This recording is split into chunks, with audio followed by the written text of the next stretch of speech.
Hello mga amigo, mga amiga. Ito ako ngayon. Salamat Panginoon at syempre, ito yung ibibigay ko sa inyong mensahe. Nasa ano ako, hukom. Nasa hukom. Ano to, hukom 8. Nasa hukom 8. 34 and 35 babasahin ko sa inyo ha. Hindi na sila naglingkod kay Yahweh na nagligtas sa kanila sa mga kaaway.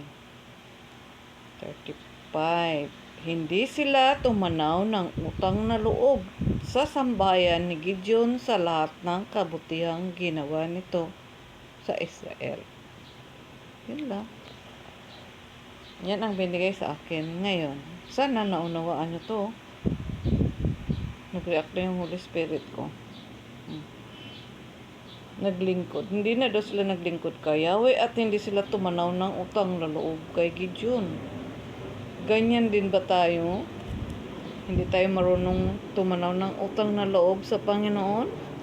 Dapat tumanaw tayo ng utang na loob sa Panginoon.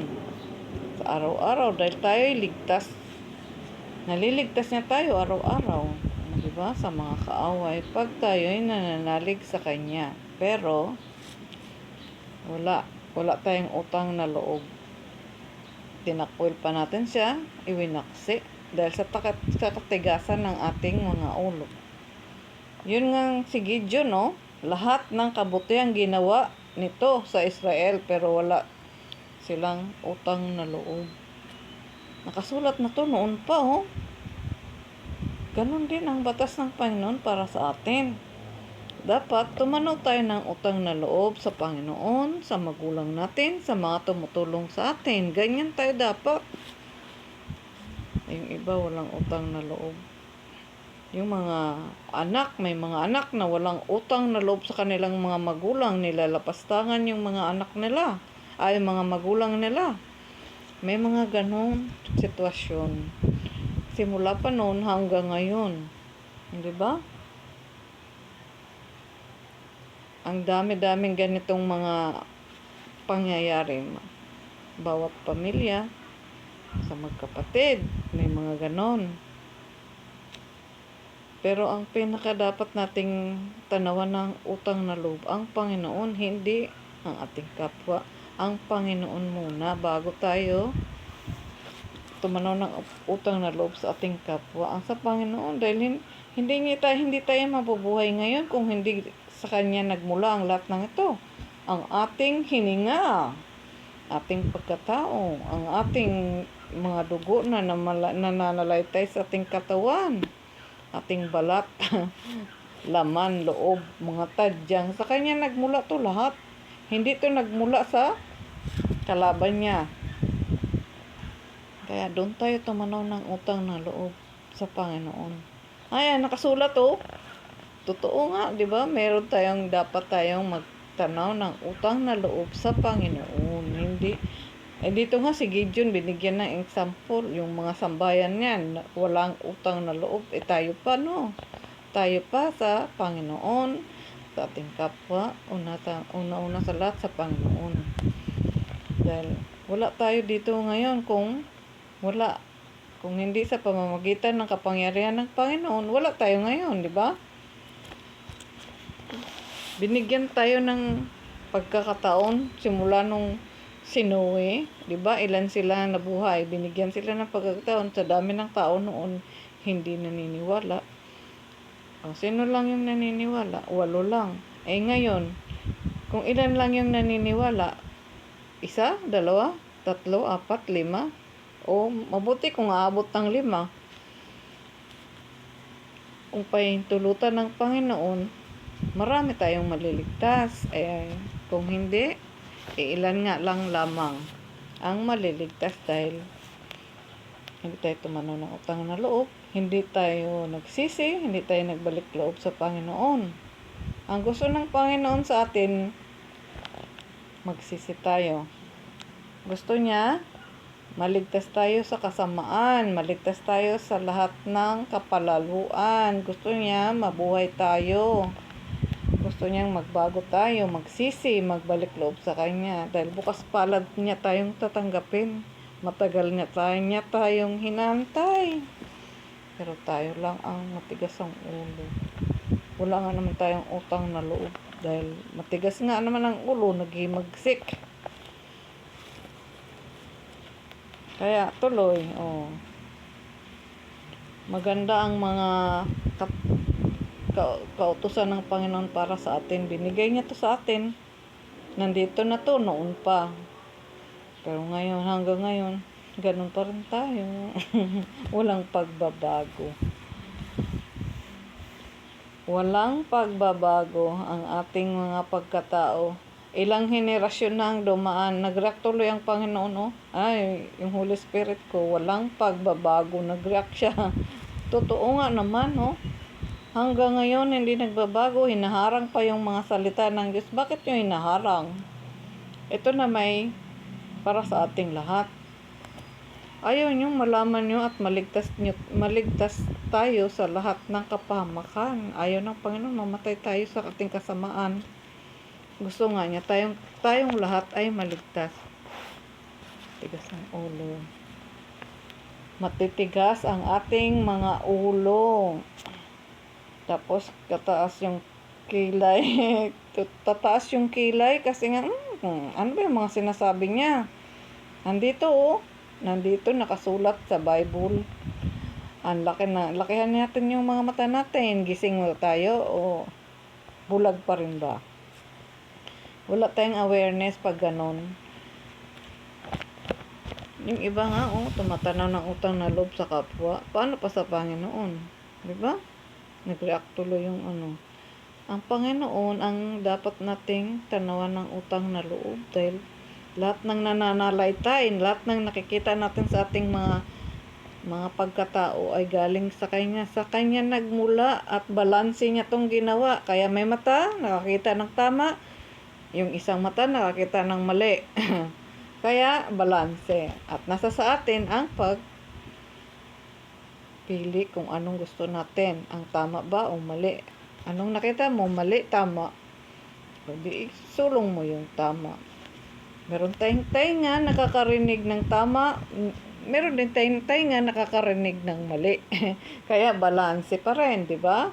Meron tayong kamay na pwedeng gumawa ng mali. Meron din tayong kamay na gumawa ng tama. Pwede niya tong tulungan yung isang kamay para itama ang lahat, di ba? Meron din tayong paa para lumakad sa tamang landas. Meron din tayong paa na lumakad para sa maling landas. Kaya, ang ating isip at puso o budhi ang nakakapagbigay ng solusyon kung anong gusto nating lakarin. Ang tama, ang mali. Ang pandinig na tama o mali. O ang nakitang tama o mali. Diba? Diba? Balanse. Kaya merong isang mali, merong isang tama. Balanse mo yan. Ikaw ang mag-iisip kung anong gusto mong tatahakin. Ang kasamaan ba o ang mali. Diba? Dito, example ng Panginoon. Hindi na sila naglingkod sa Panginoon. Nawala na sila ng utang na loob sa Panginoon. Si Gideon din. Nawalan sila ng utang na... Hindi sila nagtumanong ng utang na loob sa mga ginawang kabutihan ng kanilang kapwa.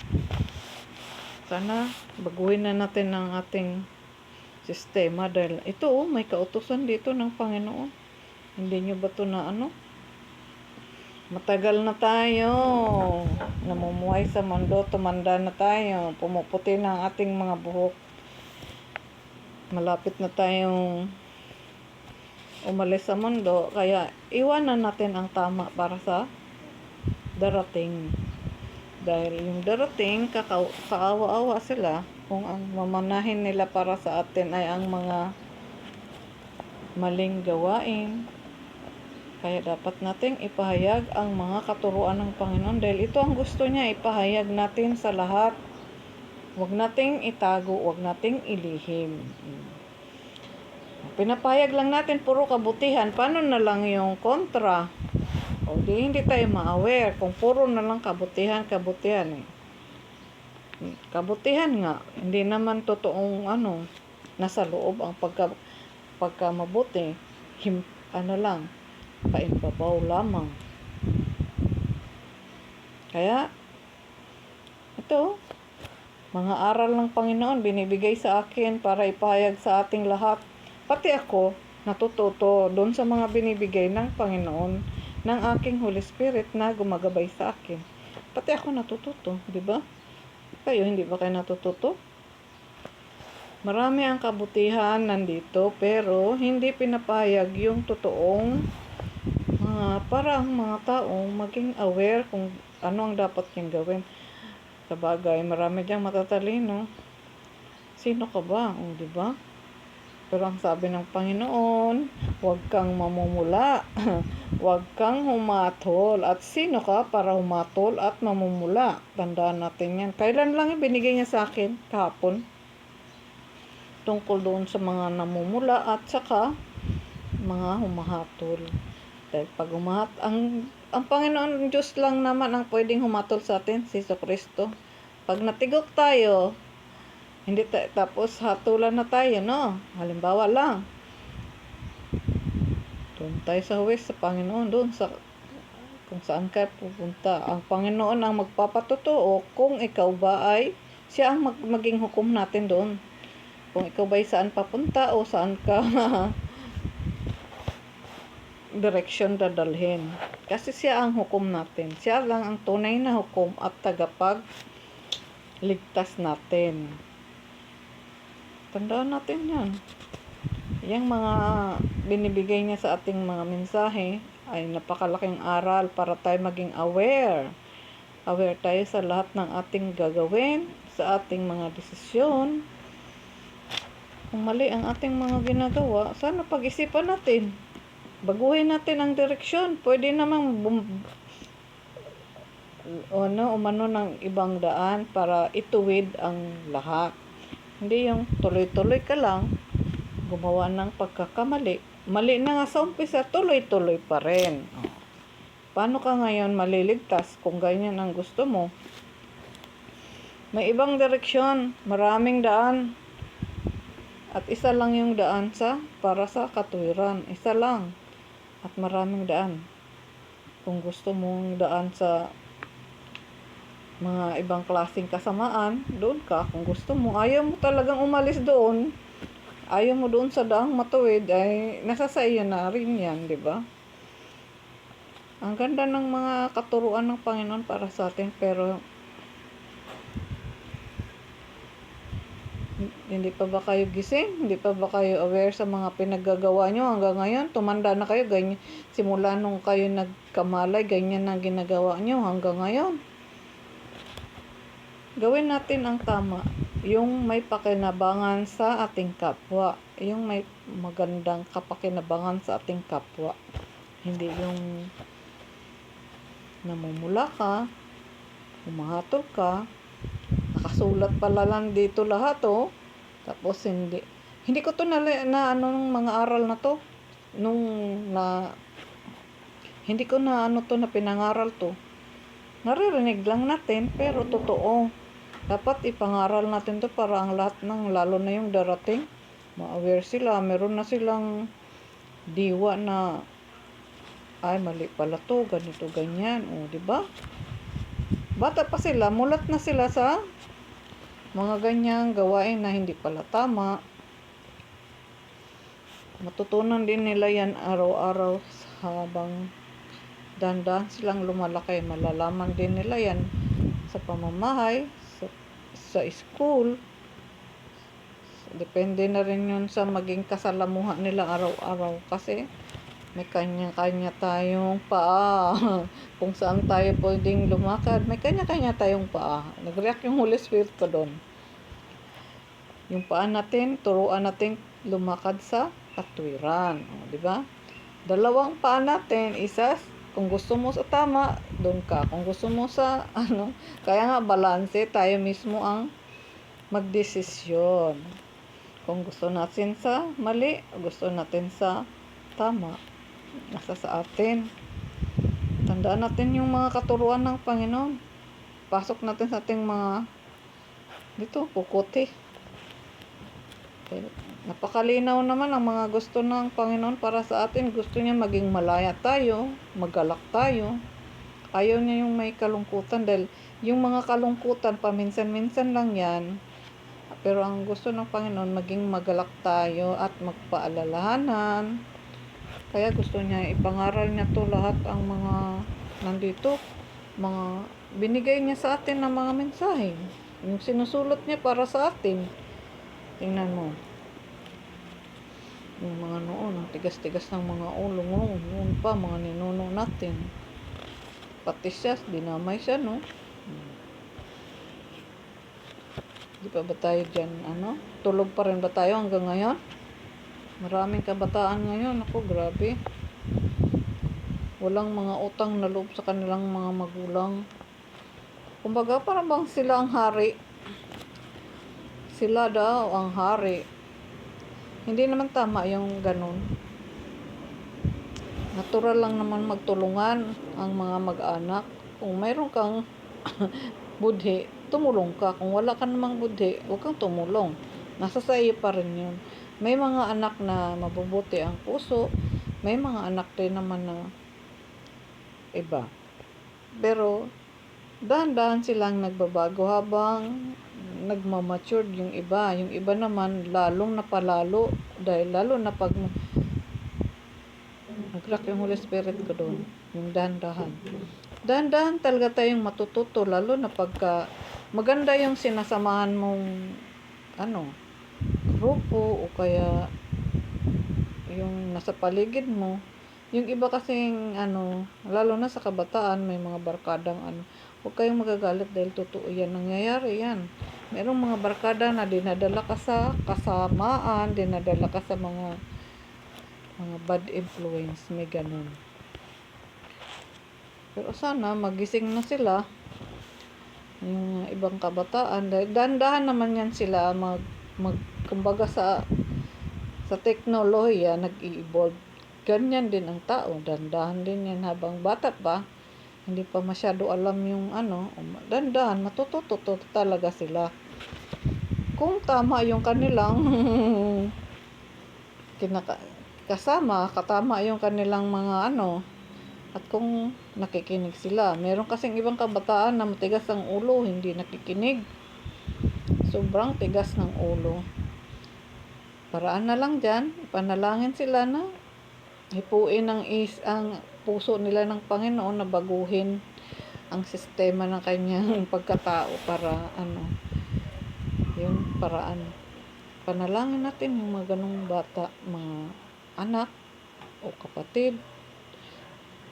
At huwag tayong mag-atubiling humingi ng tulong sa Panginoon. Panalangin dahil siya lang ang tanging nakakagawa ng mga kanyang gawain. Kayang-kaya niyang gawing baguhin ang tao kung gusto niya. Kayang-kaya niya rin gawing baliw ang tao kung gusto niya. Kaya dapat tayo sumunod sa Panginoon. Lalabas talaga ang tunay na katotohanan pagka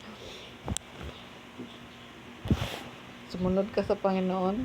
Lahat ng pagkatao mo malalaman. Lahat ng nakatago lalabas.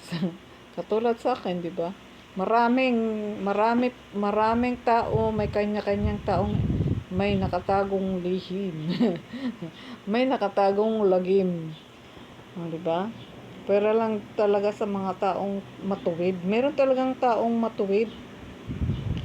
Yung kumbaga, mula pa pagkabata, ako hindi naman ako matuwid nung pagkabata, dahan-dahan talaga tayong magbabago. Basta nasa tama yung ating sinasamahan, nasa tama yung ating dinudulugan, sinasanggunian. Pag sa Diyos ka dumudulog, sumasangguni, hindi ka niya ipapahamak. Subukan nyo. Walang mawawala sa atin pag sa Panginoon tayo dahil ang Panginoon hindi marunong gumawa ng pagkakamali sa atin. Hindi nanunukso, hindi tumutukso. Tayo lang mismo ang tao ang gumagawa niyan. Dahil nga, yung kalaban niya ang tumatrabaho sa atin. ang kalaban ng Panginoon ang tumatrabaho talaga sa atin para tayo malinlang ng husto. At nag-react siya. Pagka nalinlang na tayo at hindi tayo nag-isip-isip ng maraming beses, ibig sabihin nun, ginusto mo na talaga yon, di ba? Gustong-gusto mo na yung ganong gawain. Mahirap pagka ganon kasi malululong ka talaga sa kasamaan, sa kapalaluan. Kaya ang diablo, kalaban ng Panginoon, akitin ka ng akitin yan. Hanggang sa nakaugat na ng husto at kumalat na yung ugat, nahirapan ka na ngayong bubunutin yon. Nakatanim umugat na, di ba? Umugat na yung kasamaan mo, umugat na yung kapaitan na nangyari sa buhay mo. Mahirap bunutin. Mahirap nang tanggalin. Kasi nakaugat na nga naman, nakatanim na ang mga kapaitan, ang mga kasamaan. Ang solusyon dyan, magsisi ka, magbalik loob sa Panginoon. Para tayo hindi mamatay. Ayaw ng Panginoon mamatay tayo sa sobra nating kasamaan. Binibigyan niya tayo ng chance. Binibigyan tayo ng chance na Panginoon na magbago, magsisi, magbalik loob sa Kanya ng tao sa puso para baguhin, bigyan niya tayo ng bagong pagkatao, bagong puso, bagong isip. Iukit niya sa atin yung mga biyaya niya para sa atin at mabubuhay tayong magpakailanman. Diba? Yan ang mga biyaya niya sa atin. Kung tatanggapin natin, kung naniniwala tayo, kung hindi tayo naniniwala, wala tayong magagawa. May kanya-kanya nga naman tayong paa kung saan natin gusto lumakad, sa tama ba o sa mali. Kaya nga ginawa niya lahat balanse. Tayo mismo ang magdidesisyon. Nasa sa atin ang pagdidesisyon. Kaya binigyan niya tayo ng kalayaan. Anong gusto mong desisyon? Sa tuwid o sa liko? Yun lang, mga gwapo-gwapa. Ito binigay sa akin ngayon. Nakikinig siya. Kasi nakikinig yung Holy Spirit ko. Nagre-react siya kung saan niya gusto yung mensaheng Kaya nilalabas ko rin sa inyo. Pinapaano ko sa inyo kung ano yung gusto niyang mga mensaheng sinasabi ko na nagustuhan niya.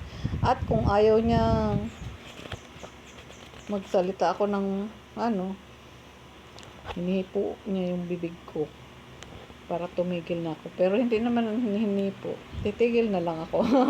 Napahaba na, no?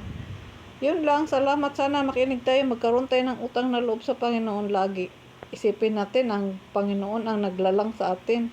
Kung hindi sa kanyang kapangyarihan, hindi tayo ngayon nandito sa mundo. Tapos huwag niyong sasabing mula sa science ng Panginoon, hindi sa science ng tao nagmula ang mga tao. Sa science ng Panginoon, hindi sa science ng sangkatauhan, hindi. At huwag kayong maniniwala doon dahil ang Panginoon lang ang lumalang sa atin, hindi ang kalaban niya, hindi ang science.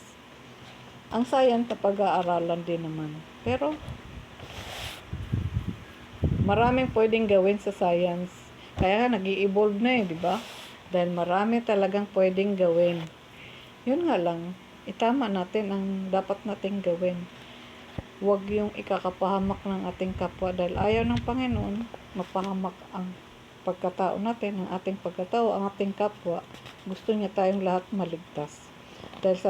Kaya nga naman napapahamak yung iba dahil sa sobrang kapalaluan, sa sobrang ambisyon, sa sobrang pangarap niya na makamit yung gusto niyang abutin.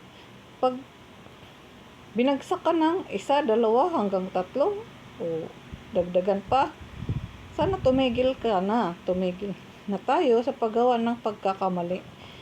Dahil ayaw ng Panginoong sumulong ka pa ng sumulong para mapalalo ka ng gusto. Kaya ka binibigyan niya ng chance. Kana-kana binababa sa mga ganyang gawain para maligtas ka. Ayaw ng Panginoong mapahamak ka. O ayaw ng Panginoong mamatay ka, di ba? Kaya baguhin natin ang mga direksyon na ikakaayos ng lahat, kakatuwid ng lahat, at ikakapakinabangan ng lahat. Yun lang. Mga amigo, mga amiga, gwapo-gwapo, salamat po kung kayo nakikinig. Tandaan natin ang mga kautusan ng Panginoon para sa atin. Mga tuntunin natin yung mga bunga ng espiritual. Tangan-tangan natin yung lagi sa ating buhay. Dahil yun ang mga baluti natin pang araw-araw. Yun ang panangga natin sa mga kalaban natin na alam nyo na yun, hindi natin nakikita o nag-react siya. Yung mga hindi nakikita o nakikita, o diba? Balanse, may nakikita, may hindi nakikita. O balanse pa rin, diba? Yung maraming klase yung mga baluti ng Panginoon binigay sa atin. Yung katapatan natin, totoo, tiwala, pag-ibig, maging makatao ka, kagalakan, kasiyahan, katarungan, at marami pang iba, di ba? Maganda yun i-apply sa ating mga sarili-sarili dahil yun ay hindi natin ikakapahamak ang ating mga kapwa, ating sarili. Maganda yung mga bunga ng espiritual ng Panginoon na isa sa buhay natin. Kumbaga, kainin natin.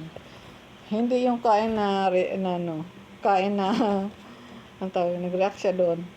Hindi yung kain na literal, kain ng spiritual, yun nag-react yung spirit ko doon. Yun ang mga bunga na dapat nating kainin araw-araw, o ipananangan natin yun spiritual, yun. Salamat po muli mga gwapo-gwapa, salamat sa inyong lahat kung kayo nakikinig. At hindi ako dito, at totoo to ha, hindi to bigay talaga to sa akin. Huwag tayong mamumula. Huwag tayong hatol dahil hindi tayo hukom. Ang Panginoon lang ang hukom. At tumanaw tayo ng utang na loob sa Panginoon at sa ating kapwa na pinagkautangan din natin ng loob. Pero mas higit ang Panginoon. Panginoon nating si Yahweh, si Kristo, kung ano yung tawag natin sa Kanya. Kahit anong lahi, kahit anong katawagan natin, isa lang yan. Ay ginagalang naman natin lahat ang Panginoon, ang ating Panginoon, di ba?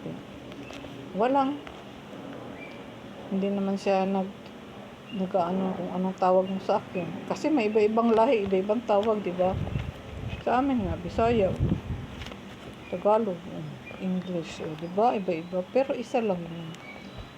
Salamat po, mga amigo, mga biga. Karoon tayo ng kapayapaan, kagalakan, katarungan, at sumasa atin nawa ang Panginoon araw-araw. Salamat po, mga amigo, mga amigo.